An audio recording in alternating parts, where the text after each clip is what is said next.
Doklam standoff, India plans this electric shock for China. Union Power Minister, Piyush Goyal had said recently in an interview that the government would invoke the principle of reciprocity while awarding future contracts. This was being read as a move to keep foreign firms, especially the Chinese, out of strategic sectors. These statements are important as India and China are locked in a standoff at Doklam.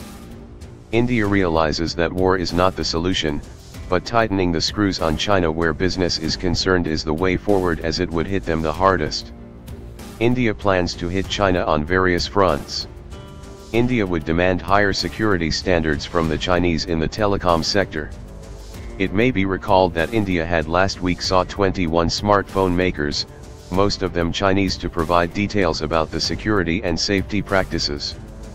A TOI report stated that the Central Electricity Authority is in the process of drafting a roadmap for securing India's power stations and smart grid systems against cyber attacks. Further conditions would also be stringent and China would find the going hard.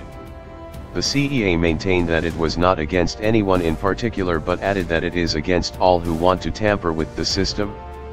The conditions could require companies to have been present in India for 10 years, have Indian citizens at the top, and a certain period of Indian domicile for employees. Companies may also be asked to disclose source of inputs for transmission systems and mandatory tests for malware, a Reuters report stated. Moreover, India is setting up new rules for power transmission which is aimed at helping the local industry. These new rules would give limited access to foreign players. In fact, the new rules would be in line with the limited access China gives to foreigners in its market. In addition to this, the security agencies have implemented various protocols and checks for the Chinese equipment coming into the market.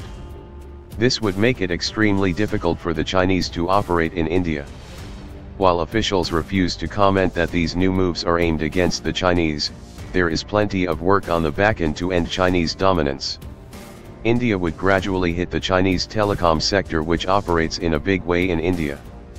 Chinese vendors such as Xiaomi, Lenovo, Oppo, Vivo, and Genie together account for over half of India's $10 billion smartphone market. Seeking details about the security protocols, architecture frameworks, guidelines, standards, etc. would make it tough for the Chinese.